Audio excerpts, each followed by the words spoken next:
نحمده ونصلي على رسوله الكريم أما بعد أعوذ بالله من الشيطان الرجيم بسم الله الرحمن الرحيم يا أيها الذين آمنوا لا تلهكم أموالكم ولا أولادكم عن ذكر الله ومن يفعل ذلك فأولئك هم الخاسرون سبحانك لا علم لنا إلا ما علمتنا إنك أنت العليم الحكيم رب اشرح لي صدري ويسر لي أمري واحلل عقدة من لساني يفقهوا قولي اللهم صل على سيدنا محمد وعلى آل سيدنا محمد وبارك وسلم اللهم صل على سيدنا محمد وعلى آل سيدنا محمد وبارك وسلم اللهم صل على سيدنا محمد وعلى آل سيدنا محمد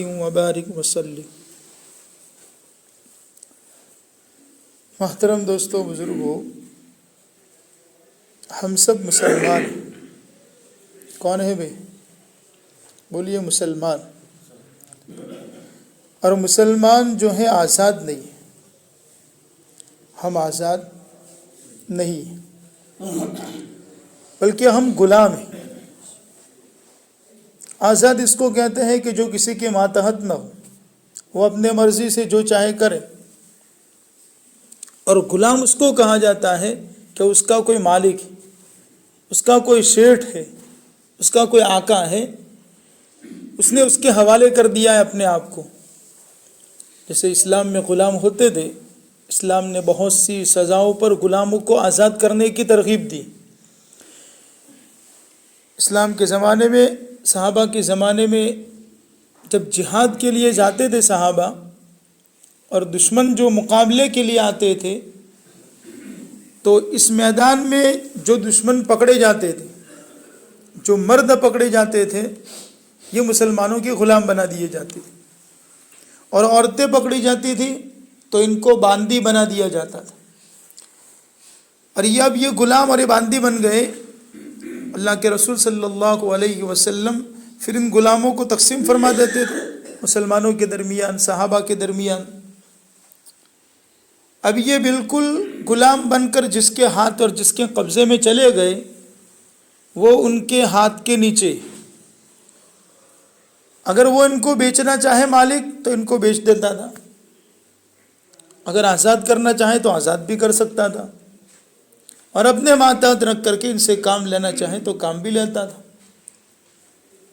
لیکن اسلام نے تو اتنی اچھی تعلیم دی تھی کہ غلاموں کے ساتھ بھی ایسا برتاؤ کیا جاوے جیسا اپنے ذات کے ساتھ کرتے ہیں. لیکن یہ مثال سے یہ سمجھانا چاہتا ہوں کہ وہ جو غلام جن کا بن گیا، اب اس غلام کی کوئی جو ہے اپنی چاہت نہیں ہوتی تھی. کسی ایک مالک نے اپنے غلام سے پوچھا کہ تم کیا کھاؤ گے؟ تو اس نے کہا آقا جو کھلائے گا. کہ کیا پہنو گے؟ کہ آقا جو پہنائے گا. کہا تیری بھی تو کوئی خواہش ہے یا نہیں؟ تجھے بھی کوئی اچھی چیز کھانے کی تمنا یا اچھا کپڑا پہننے کی تمنا ہے یا نہیں؟ تو پھر اس غلام نے جواب دیا، اگر میری چاہت ہو جاوے تو پھر میں غلام کس کا؟ اگر میری چاہت ہو جائے تو پھر میں غلام کس کا؟ میں تو آپ کا غلام ہوں. آپ کی چاہت میرے پر چلے گی، میری چاہت میرے ذات پر نہیں چلے گی. تو اسی طرح ہم مسلمان ہیں. یہ بات ہمارے ذہن میں ہونی چاہیے پیارو کہ ہم مسلمان ہیں اور مسلمان غلام ہیں. مسلمان کیا ہے؟ غلام. لیکن کس کا غلام؟ انسانوں کا غلام نہیں. ہاں، یہ بہت بڑا اللہ کا احسان ہے کہ اسلام نے آ کر انسانوں کو انسانوں کی غلامی سے نکالا ہے، ورنہ پوری دنیا انسانوں کی غلامی میں تھی. اور اسلام نے وہی غلاموں کو آزاد کر کے یہی چاہا تھا کہ انسان انسان کی غلامی سے نکل جائے. ہاں، تو ہم غلام کس کے ہیں بھی؟ کس کے غلام ہیں؟ اللہ کے غلام ہیں. ہم اللہ کے غلام ہیں، اللہ ہمارا مالک ہے. اس لیے غلام کو یہ زیبا ہی نہیں دیتا ہے کہ وہ مالک کے حکم کے خلاف زندگی گزارے. اب ہمارے مالک اللہ نے ہمیں دو احکام دیے. کچھ کام کے کرنے کا حکم دیا ہے اور کچھ کام سے بچنے کا حکم دیا ہے. اب یہ دونوں کرنا ہم پر ضروری ہے. کہ جن کاموں کے کرنے کا حکم دیا اس کو ہم کریں. کیا بھائی؟ جس کاموں کے کرنے کا حکم دیا اس کو ہم کریں، اور جن کاموں سے ہمیں منع کیا گیا ہے ان کاموں سے ہم رکے. اور مزید دوسری ذمہ داری اس امت پر کہ اب قیامت تک کے لیے کوئی نبی آئے گا بھی نہیں آئے گا، کیونکہ اللہ کے نبی صلی اللہ علیہ وسلم کون سے نبی ہیں؟ آخری نبی. آپ علیہ السلام نے فرمایا انا خاتم النبیین لا نبی بعدی، میں آخری نبی ہوں، میرے بعد کوئی نبی نہیں آئے گا. تو اب نبوت کا سلسلہ تو ختم ہو گیا، اب بگاڑ تو امت میں آئے گا، بے دینی تو امت میں ہوگی، فسادات دنیا میں ہوتے رہیں گے، اللہ کے حکم دنیا میں توڑنے والے بندے رہیں گے. تو پھر اس کی ذمہ داری کون لے کر چلے گا؟ ہم نے یہ بات تو مان لی کہ ہمارے نبی آخری نبی، تو اب یہ بھی بات ماننی ہوگی کہ جب اللہ نے نبوت کا سلسلہ ختم کر دیا تو ہماری بھی کچھ ذمہ داری ہے. ہماری بھی کچھ ذمہ داری ہے کہ وہ کیا ذمہ داری ہے؟ کہ قرآن میں اللہ کہہ رہے ہیں، میں نہیں کہہ رہا، اللہ کہہ رہے ہیں کنتم خیر امت اخرجت للناس، کنتم خیر امت.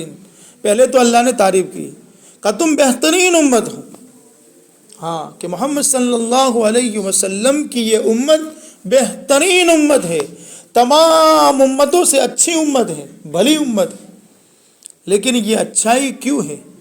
یہ سوچنے کی ضرورت ہے میرے بھائی، اور ہمیں اپنی ذمہ داری کو سمجھنے کی ضرورت ہے. اللہ کہہ رہے ہیں تم بھلی امت ہو، اخرجت للناس، تم کو ہم نے لوگوں کے لیے پیدا کیا ہے. ہاں، بس خالی تم کو اپنی ذمہ داری نہیں دے کر بھیجا ہے کہ تم اپنی عبادت کر لو، اپنی نماز پڑھ لو، اپنا روزہ صدقہ کر کے مر کے چلے آؤ. نہیں، اخرجت للناس، یہ ذمہ داری دے کر بھیجا ہے. اس لیے مولانا ابراہیم صاحب داعی کبیر، اللہ تعالیٰ ان کی زندگی میں خوب برکت عطا فرمائے، یہ کہتے ہیں کہ ہماری اس امت کی دو ذمہ داریاں ہیں. کتنی ذمہ داریاں؟ دو. ایک تو اپنی ذات سے دین سیکھ کر، دین سمجھ کر 100% دین پر چلنے کی آدمی کوشش کرے، یہ سب سے پہلی ذمہ داری ہر آدمی پر. پھر یہ خیر امت ہے، یہ اللہ کے نبی صلی اللہ علیہ وسلم کی آخری امت ہے، اس لیے اس پر دوسری ذمہ داری یہ ہے کہ دوسروں کو ہدایت پر لانے کی محنت کریں، دوسروں کی بھی فکر کریں.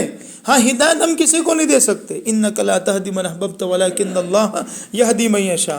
اے نبی، آپ جسے چاہے سے ہدایت نہیں دے سکتے، ہدایت تو اللہ دیں گے. ہدایت کون دے گا؟ اللہ دیں گے، لیکن محنت کرنا ہی تمہاری ذمہ داری ہے. تو دو طرح کے احکام ہے، ایک تو کرنے کے اور ایک نہ کرنے کے. اس لیے اللہ کے رسول صلی اللہ علیہ وسلم نے ایک روایت میں فرمایا صاحب اس امت کی ذمہ داری ہے، اس لیے روایتیں کہہ رہی ہیں کہ خالی آدمی اپنے دین پر چل کر چلا جاوے تو یہ خدا کے اس کی پوچھ ہوگی.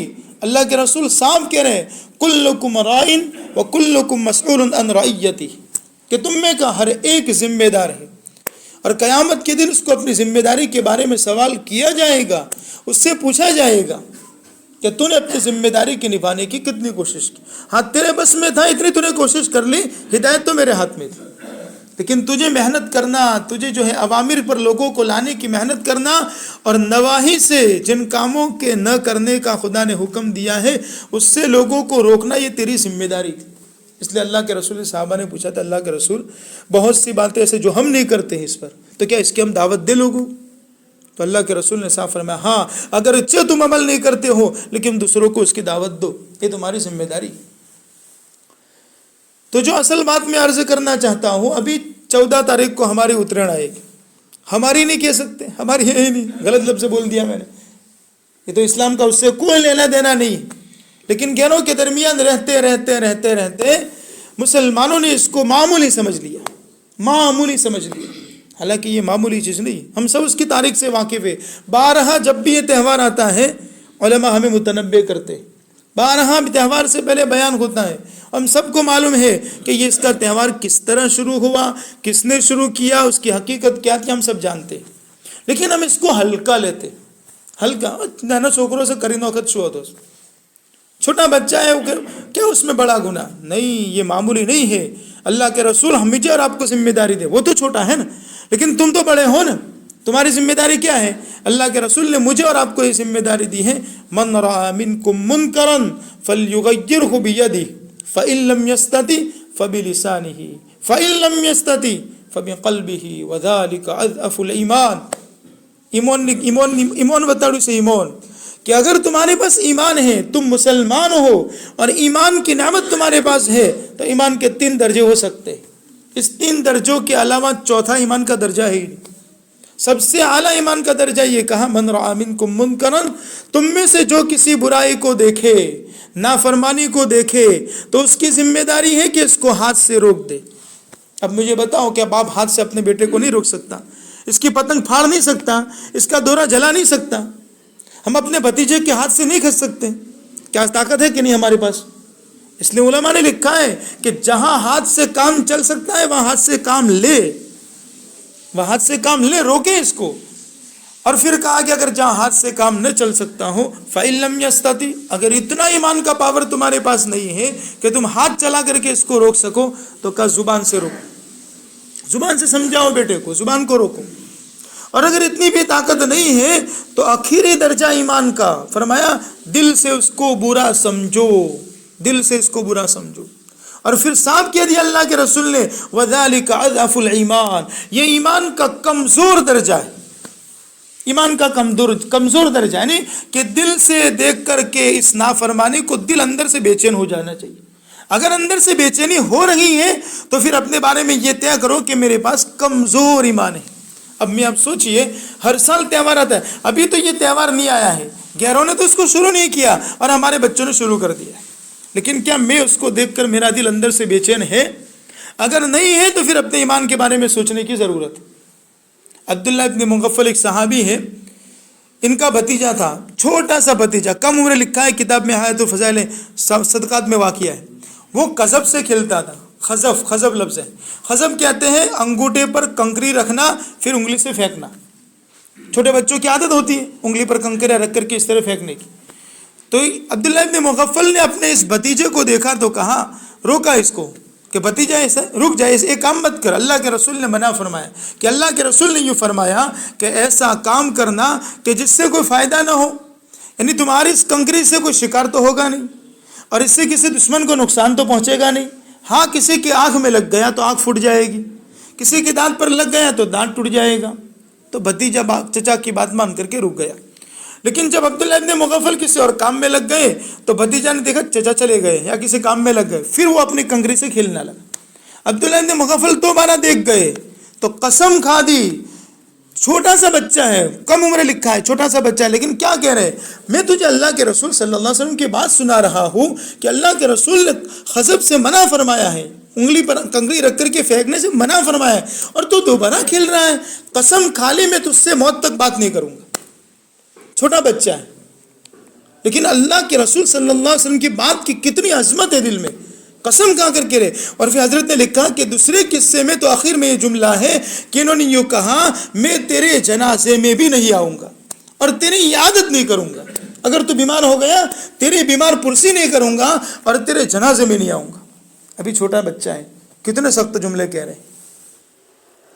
ہم کہتے ہیں ہمارا چھوٹا بچہ ہے، پتنگ اڑا دی، کیا ہو گیا، کیا معمولی چیز ہے. لیکن وہ جانتے تھے کہ اللہ کے رسول صلی اللہ علیہ وسلم کے فرمان کی کتنی اہمیت ہے، اسلام اور دین اسلام کے ایک ایک حکم کی کتنی اہمیت ہے. لیکن میں نے آپ اس کو معمولی سمجھ لیا ہے. حالانکہ اس پتنگ دوری اور پتنگ میں کتنے نقصانات لکھے ہیں علماء نے. اس میں سب سے پہلے تو اس میں مال خرچ کرنا یہ بالکل ناجائز، گناہ کے کام میں مال لگانا کا جائز. قیامت کے میدان میں سوال ہوگا من این اکتسبہ وفیما انفقہ، مال کہاں سے کمایا، کہاں خرچ کیا. پتنگ دورے میں ہمارا مال لگا ہے، یہ حرام جگہ مال لگا رہا ہے، یہ اس کی اجازت شریعت نہیں دے رہا ہے. اگر چلو ہم نے بچوں کو لا کر نہیں دیا تو بچے لوٹتے ہیں. اسلام میں ہے کسی کے مال کو لوٹنے کی اجازت ہے، کسی کے مالک کی اجازت کے بغیر اس مال کو لوٹنا جائز نہیں. بچہ پتنگ لوٹ کر کے گھر آیا، باپ کچھ نہیں کہتا. لکھا ہے کہ یہ پتنگ کی جتنی کتابیں اس میں لکھا ہے، یہ اگر اس کا مالک سامنے ہے اور کس کے مالک سامنے ہے، پتنگ کا مالک، اور اس پتنگ گری اور بچہ لے رہا ہے تو اب اس کو پھاڑنے کی بھی اجازت نہیں. جس مالک کی اس کو واپس کر دو. ہاں ہاتھ میں آئی، مالک کا پتہ نہیں ہے تو پھر پھاڑنے کی اجازت ہے. اس میں بھی لکھا ہے کہ اگر فتنے کا خطرہ نہ ہو تو یہ لوٹنا ناجائز. اسلام میں لوٹنے کی اجازت، کسی کے مال کو اس کی اجازت کے بغیر لینا حرام ہے. اس میں کتنے نقصانات ہیں. پھر آدمی اس میں نقصان ہوتا ہے، کبھی چھت پر چلا گیا، کبھی ہاتھ کٹ گیا دوروں سے، کبھی اوپر سے بچہ گر گیا. تو فرمایا ہے کہ خودکشی کا حکم ہوگا. اپنے آپ کو ہلاکت میں ڈالنا، خود اس نے اپنے آپ کو ہلاکت میں ڈالا ہے. پتنگ کے پیچھے بھاگتے بھاگتے کہیں گر گیا، چوٹ لگی تو کہا اس نے اپنے آپ کو، اس نے خود ہلاکت میں ڈالا ہے، یا اپنے آپ کو خود اس نے چوٹ پہنچائی. کئی نقصانات اس میں ہے، لیکن میں اور آپ اس کو معمولی لیتے ہیں میرے بھائی. ہاں، اسی بچے کی محبت، ہمیں چھوٹے بچے سے نہ شو کریے، عام تھے یوز، اس کو عام ہونے سے کوئی گناہ جائز نہیں ہوتا ہے. ہاں، قرآن کی آیت میں اللہ نے کیا فرمایا؟ یا ایھا الذین آمنوا لا تہلکم اموالکم ولا اولادکم عن ذکر اللہ. یہ دو دشمن ہیں. مال بھی آدمی کا فتنہ ہے اور اولاد بھی فتنہ ہے. قرآن کی ایک جگہ پر فرمایا انما اموالکم واولادکم فتنہ، کہ تمہارا مال اور تمہاری اولاد تمہارے لیے آزمائش اور امتحان ہے. فتنے کا معنی آزمائش اور امتحان، کہ اللہ نے اولاد دی ہے نا، وہی اولاد تمہارے امتحان کے لیے دیا ہے، اور مال دیا ہے وہ مال تمہارے امتحان کے لیے. ان اولاد کی محبت میں آ کر خدا کو ناراض کرتا ہے یا پھر خدا کو راضی کرتا ہے، یہ سب سے بڑا امتحان ہے. بچہ چھوٹا ہے تو چھوٹا ہے، لیکن اس کو خوش کرنے کے لیے اللہ کو ناراض کر رہا ہے، اور کہہ رہے یا ایھا الذین آمنوا، اے ایمان والو، تمہارا مال اور تمہاری اولاد تم کو اللہ کے ذکر سے غفلت میں نہ ڈال دے. مطلب ذکر سے، اللہ کے احکام سے تم کو غفلت میں نہ ڈال دے. اسی اولاد کی محبت میں آدمی درگزر کر لیتا ہے، اس کو معمولی سمجھ کر کے چھوڑ دیتا ہے. اس کو معمولی نہیں سمجھنا چاہیے، یہ بہت بڑا گناہ ہے. یہ فرمایا وَمَن يَفْعَلْ ذَلِكَ فَأُولَٰئِكَ هُمُ الْخَاسِرُونَ. جو ایسا کرے گا، اولاد کی محبت میں آ کر اللہ کو ناراض کر دیا، دین کو چھوڑ دیا، دین کی پرواہ نہیں کی، اور ایسا اس نے کیا ہے، فَأُولَٰئِكَ هُمُ الْخَاسِرُونَ. قرآن صاحب کہہ رہے خسارے میں اور سب سے بڑے نقصان میں ہے. ہاں، یہ نقصان موت کے وقت کھل جائے گا. پھر مال کے بارے میں فرمایا وَأَنفِقُوا مِمَّا رَزَقْنَاكُم مِّن قَبْلِ أَن يَأْتِيَ أَحَدَكُمُ الْمَوْتُ فَيَقُولَ رَبِّ لَوْلَا أَخَّرْتَنِي إِلَىٰ أَجَلٍ قَرِيبٍ. کتنی افسوس کر رہا ہے موت کے وقت. اور کیا اپنا مال خرچ کرو، جو اللہ نے تم کو رزق دیا ہے اس کو اللہ کے راستے میں بھی خرچ کرو، قبل اس کے کہ تم میں سے کسی کے پاس موت آ جاوے. قبل اس کے کہ تم میں سے کسی کے پاس موت آ جاوے. پھر یہ کہے گا، موت آ جائے گی، موت اس موت کے وقت یہ افسوس کے مارے کہے گا ربی لولا اخرتنی الی اجل قریب. اللہ تھوڑی مہلت کیوں نہیں دیتی، میری موت کو تھوڑا ٹال دے، تھوڑی اور مزید مہلت دے دے. کہ کیوں مہلت مانگ رہا ہے؟ اب مہلت کیوں مانگ رہا ہے؟ فَأَصَّدَّقَ وَأَكُن مِّنَ الصَّالِحِينَ. کہ مال ہے لیکن میں نے اللہ کے راستے میں مال نہیں لٹایا ہے، کچھ صدقہ خیرات کر لوں اور میں نیک لوگوں میں سے بن جاؤں، میں نیک لوگوں میں سے بن جاؤں. اب موت کے وقت یہ تمنا کرنا ہے، مرتے وقت کہنا ہے اللہ مہلت دے دے تھوڑی، مہلت دے دے تھوڑی، کہ نیک لوگوں میں سے بن جاؤں اور مال تیرے راستے میں خرچ کروں. تو اللہ جواب میں کیا کرے؟ وَلَن يُؤَخِّرَ اللَّهُ نَفْسًا إِذَا جَاءَ أَجَلُهَا. کسی نفس کو تاخیر نہیں کی جاتی، مہلت نہیں دی جاتی. اذا جاء اجلہ، جب اس کا وقت آ جاتا ہے. ہاں، وقت آ گیا، مہلت نہیں دی جائے گی، مہلت نہیں دی جائے گی. واللہ خبیر بما تعملون. اللہ باخبر ہے جو تم کرتے ہو. میں اور میری اولادیں کیا کر رہی ہیں وہ سب اللہ باخبر ہے. لیکن وہ حکیم ہے، حکمت والا ہے، وہ رحیم ہے، رحم والا ہے. اس لیے اچانک کسی کی پکڑ نہیں کرتا، وہ تو مہلت دیتا ہے. مہلت نافرمانوں کو مال دیتا ہے، نافرمانوں کو جو ہے اللہ تعالیٰ دروازے جو ہے رزق کی برکت کے نہیں، اللہ مال کے دروازے کھول دیتا ہے. فلما نسوا ما ذکروا به فتحنا علیہم ابواب کل شیء. کہ جنہوں نے اللہ کے احکام کو بلا کر کے زندگی گزاری، ہر چیز کے دروازے کھول دیے.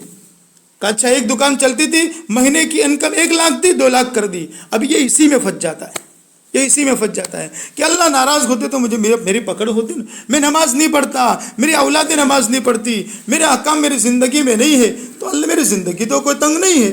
کہ قرآن میں کہا وَمَنْ أَعْرَضَ عَنْ ذِكْرِي فَإِنَّ لَهُ مَعِيشَةً ضَنْكًا. کہ جو اللہ کے ذکر سے اعراض کرے گا، اللہ کے دین سے اعراض کرے گا، اللہ اس کی زندگی کو تنگ کر دیں گے.